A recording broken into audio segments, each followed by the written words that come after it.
अध्यात्म विज्ञान कोई धर्म या संप्रदाय नहीं है, ये स्पिरिचुअल साइंस है जो कुदरत के कानून पर आधारित है।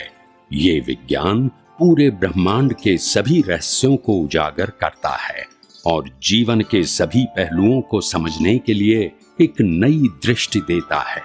इसी को आर्ट ऑफ विजन कहते हैं, दुनिया को देखने की एक नई दृष्टि, जो अध्यात्म विज्ञानी परम पूज्य स्वामी श्री कमलेशानंद जी के निर्देशन में सनातन सत्य का अनुसंधान कर हमारे जीवन को प्रकाशित करे। जय सच्चिदानंद। ગયા અવતારનો પ્રોગ્રામ પ્લેયર આ અવતારનું ચલાવે કુદરત, આપણે તો જોવા જાણવાનું જ છે, બોલતા નથી. આપણે કરવાનું શું? એટલે દાદા ભગવાને આપતા સૂત્રમાં પહેલું સૂત્ર લખ્યું કે તારે મોક્ષે જવું હોય તો કંઈ જ કરવાની જરૂર નથી, અને સંસારમાં ભટકવું હોય તો બધું જ કરવાની જરૂર છે. પણ એ સમજાય કોને? સમજાય કોને? એ સમજાય નહીં સાહેબ.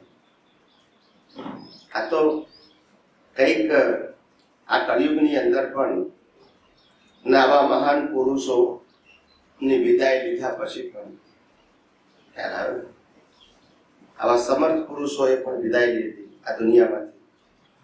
શ્રીમદ રાજચંદ્ર, દાદા ભગવાન, કાનજી સ્વામી, અમનાથ ફિલોસોફર થઈ ગયા, રજનીશજી, આવા બધા ફિલોસોફરો પાસ થઈ ગયા પછી પણ આવું આ અદ્ભુત વિજ્ઞાન ખુલ્લું થયું.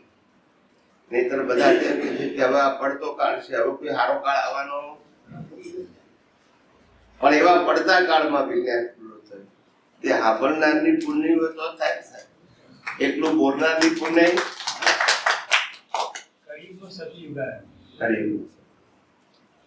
અને વિચાર કરો, અહીંયા બેઠેલા તમામ સાયન્ટિસ્ટો અને આખા વિશ્વમાં પથરાયેલા લાખો સાયન્ટિસ્ટો કે જેમને સામાજિક અને ધાર્મિક પ્રશ્નો પોતાની દ્રષ્ટિમાંથી સમાપ્ત થઈ ગયા છે. એટલે અહીંયા કોઈ સામાજિક અને ધાર્મિક પ્રશ્ન ના પૂછે, બધા આધ્યાત્મિક જ પૂછે. આ બધું આશ્ચર્ય કહેવાય, આવું બને જ નહીં કોઈ દિવસ. મુક્તિના માર્ગમાં કોઈ ધાર્મિક પ્રશ્ન ના પૂછે, સામાજિક ના પૂછે, એવું બને જ નહીં. દાદા ભગવાનને લોકો ધાર્મિક પ્રશ્ન ને સામાજિક જ પૂછતા હતા. યસ કે નો? યસ નો કશે. અહીંયા કોઈ ના પૂછે. આ જ આધ્યાત્મનું લેવલ. સમજાય છે? અહીંયા કોઈ સાસુના ઝઘડાની વાત, અહીંયા હસબન્ડ એમના ઝઘડાના પ્રશ્ન ના હોય. સમજાય છે? આ પ્રશ્ન ના હોય. વિચાર કરો કેવું લેવલ. ને અમારો મિશન છે, અમારો ભાવ છે કે 1000 સાયન્ટિસ્ટો બનાવવા. એ સાયન્ટિસ્ટો એવા બનાવવા કે જે બીજાને સાયન્સ સમજાઈ શકે. આમ તો કોઈ પણ વ્યક્તિને આ સાયન્સ કહેવાની છૂટ જ છે, કોઈ રિસ્ટ્રિક્શન નથી. પણ આપણે એમને આ વિજ્ઞાન તો સાંભળે છે, પણ how to explain any training આપું છું હું. 12 લેસન લઉં છું 1.5 મહિનામાં, રીતના 2 દસ. એ હવે આવતા વ્યક્તિ શરૂ થાય છે. 5મી બેચ, 4 બેચ પતી ગઈ, 200 બની ગયા. હવે બીજા 50, 52, 55 આવતા વીકમાંથી શરૂઆત થાય છે. એટલે 12 ક્લાસ લેવાના, દર વીકમાં 2 ક્લાસ, અને 1.5 કલાકનો એક ક્લાસ હોય. એમાં આ જ શીખવું છું, how to explain the science. અને એની અંદર બોધ કળા અને જ્ઞાન કળા 2 ખાસ શીખવું છું. જવાબ આપતી વખતે બોધ કળા, જ્ઞાન કળા તમને ખબર પડવી જોઈએ. કારણ કે આપણું વિજ્ઞાન વાદ વિવાદ માટે નથી. આપણું વિજ્ઞાન સાયન્સને જેમ છે તેમ પ્રોજેક્ટ કરવા માટે છે. રિલેટિવ સત્યમાં ઊંડા ઉતરીને સાચું ખોટું એ આપણા વિષયો, એમાં આપણે સમય બરબાદ નથી કરવાનો. સનાતન સત્યને કહેવું, ફર્મલી કહેવું, પોતાના અનુભવથી કહેવું, આત્મવિશ્વાસ સાથે કહેવું, એ જ ઇમ્પોર્ટન્ટ છે. અને રિલેટિવ સત્ય આપણો વિષય નથી, માટે સાચું ખોટું એ આપણે કરવાનું નથી. સમજાય છે? સાચું નહીં કહેવાનું અને એને સબ્જેક્ટ જ નહીં બનાવવાનો. શું નહીં બનાવવાનું? That's it. સનાતન સત્ય કેવું છે ને એ ટોપિક ઉપર વાત કરી. અને કોઈ રિલેટિવ સત્યની વાત કરે તો પણ એને સનાતન સત્ય ઉપર કઈ રીતે લઈ જાઓ, ડાયવર્ટ કરો, એ બધી કળા શીખવું છે. હું બીજી કોઈ ચમત્કારિક વાત કરતો નથી. બસ એટલે આવું અદ્ભુત વિજ્ઞાન જે આપણે બધા સાંભળી રહ્યા છીએ, સમજી રહ્યા છીએ, અનુભવી રહ્યા છીએ, એની અંદર કઈ પ્રશ્ન હોય તો પૂછી શકો છો. કારણ કે આપણું કામ આ વિજ્ઞાનની અંદર જે ક્વેરીઝ હોય, કન્ફ્યુઝન હોય, પઝલ હોય, સમજવામાં, ઉપયોગ કરવામાં, અનુભવ કરવામાં જ્યાં જ્યાં આપણને કચાશ લાગતી હોય એટલી ક્વેરીને સોલ્વ કરી દેવી. એટલે શું થાય કે આપણી અટકણ દૂર થાય અને પ્રગતિ થાય. જય સચ્ચિદાનંદ. બોલો.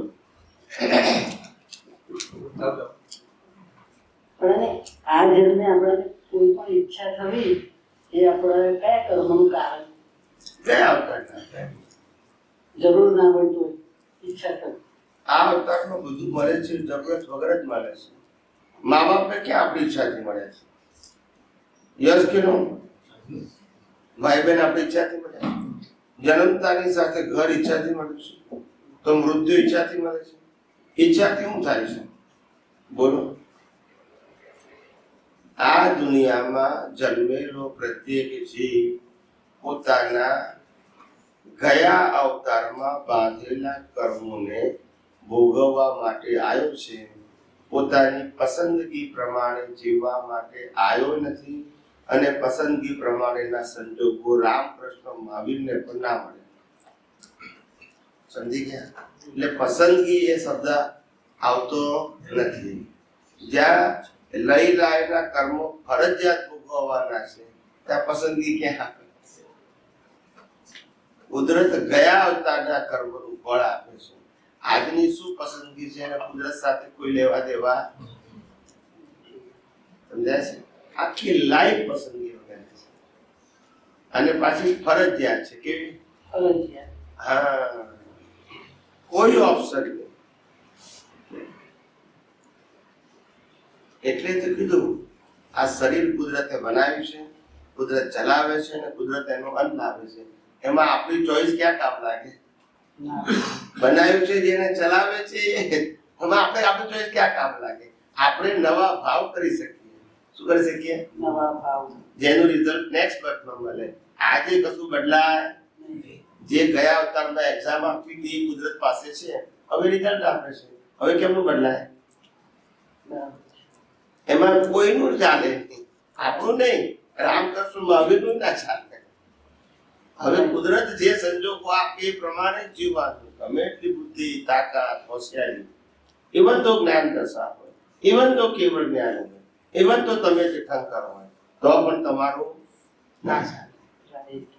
સમજાય છે?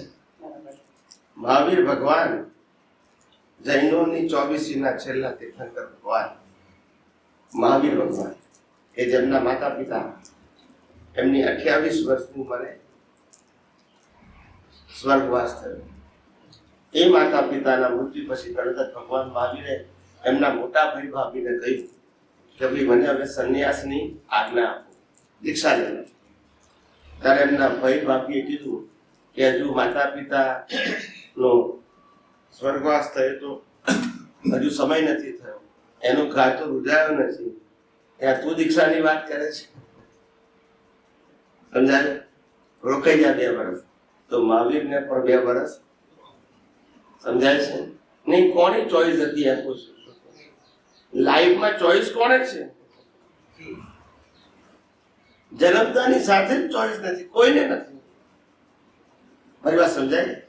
એટલે લાઈફ એ ચોઈસ નથી, પણ લાઈફ એ કમ્પલસરી સફરિંગ છે. સફરિંગ એટલે દુઃખ નહીં, પુણ્ય અને પાપ બંનેનું એક જ નામ છે, સફરિંગ. જેને જૈન પરિભાષામાં વેદનીય કર્મ કહે છે. પછી સાતા વેદની અને સુખ કહેવાય, અસાતા વેદની અને દુઃખ કહેવાય. પણ બંનેનું એક નામ શું છે? વેદનીય. એને ઇંગ્લિશમાં શું કહેવાય? સફરિંગ. સમજાય મારી વાત? સફરિંગ એટલે દુઃખ નહીં, સુખ દુઃખ બે સફરિંગ છે. સમજાય? સમજાયું. બીજું કઈ પૂછવું તો પૂછો. બસ આ બેનને કઈ પૂછવું છે? પહેલી વખત આયા પૂછો. એકદમ કમ્પ્લીટ આધ્યાત્મિક વિજ્ઞાન સમજવાની જરૂર છે. અત્યાર સુધી જે અમે સમજતા હતા એના કરતાં ઘણું બધું જુદું પણ સાંભળવા મળીને બહુ આમ એકદમ ક્લિયર થઈ જાય છે વાત. અને મારે રજૂઆત કરવામાં કોઈ મહેનત પડતી નથી. મારે ખેંચીને યાદ કરીને બોલવું જ ના પડે. સહજ નીકળ્યા કરે. કેવું નીકળે? અને અમને સમજવામાં પણ બહુ સહજ થઈ જાય છે. ઘણા બધા કહે છે ને કે તમારી વાણી એવી છે કે શીરા જેવી ઉતરી જાય. તમારે પચાવવી જ ના પડે, ચાવવી ના પડે. એટલે મેન્ટાલિટી છે પુરુષાર્થ કરીએ એટલે રૂપકમાં આવે તો એ કેટલા અંશે આવે? અત્યારે જે ફરજિયાતપણે જે આપણે ભોગવીએ છીએ પણ એક બાજુ આપણો જ્ઞાનનો ભાગ છે કે તરત આપણે પુરુષાર્થ કરીએ તો એ પુરુષાર્થમાંથી જે રૂપકમાં આવે ને એ કેટલા ટકા કે કેટલા અંશે આવે કે ના આવે? પુરુષાર્થ રૂપકમાં આવે એ જવાબ સાચો છે, પણ સાથે સાથે કુદરતનો કાનૂન સમજવો પડે. કોઈ પણ વ્યક્તિએ કોઈ પણ પ્રકારની એક્ઝામ આપી કર્મની, એનું રિઝલ્ટ એ અવતારમાં ના મળે, નેક્સ્ટ બર્થમાં જ મળે. એટલે એમાં ઓપ્શન નથી મળે કે ના મળે. મળે પણ ક્યારે મળે? ને આ અવતારમાં તો જન્મ્યા પહેલા તમારા શ્વાસોશ્વાસ કેટલા છે એ નક્કી થઈ ગયા. હવે શ્વાસોશ્વાસ કયા નક્કી થઈ ગયા કે તમારે કેટલા કર્મો ભોગવવાના છે પાપના, એના આધારે શ્વાસોશ્વાસ નક્કી થઈ ગયા. હવે આ અવતારમાં હું નવું કર્મ વધું તો શ્વાસ ક્યાંથી લાવું? બોલતા નથી. બરાબર, એ તો નક્કી થઈ ગયો છે. સમજાય? એટલે આ બધા જે બદલાય ને ફેરવાય ને બધી હંબક વાતો, અનલોજિકલ ટોક ખ્યાલ આવે. પણ એવું છે કે ભાઈ કહેતા બી દીવાને સુનતા બી દીવાને બે નું ચાલે, કોઈ પૂછનાર ના હોય, જાણનાર ના હોય, એટલે કે જે કીધું એ બરાબર છે. દાદા કહેતા હતા ને અલ્લાહ કી કુણી જેવું. કોઈ પૂછે નહીં કે અલ્લાહ ક્યારે આવે ને કુણી ક્યારે મારે, ચાલે. એટલે બધું અનઓથેન્ટિકલ સ્પીચ છે, બે જવાબદાર ભાષા. ક્યારે કોઈ દિવસ કોઈ વ્યક્તિ ઇવન તો રામકૃષ્ણ ભાવિક પણ પોતાના જીવનમાં જન્મથી મોત સુધી કોઈ ફેરફાર વર્તમાન લાઈફમાં ના કરે છે. હું તો રામાયણ મહાભારત થા છું.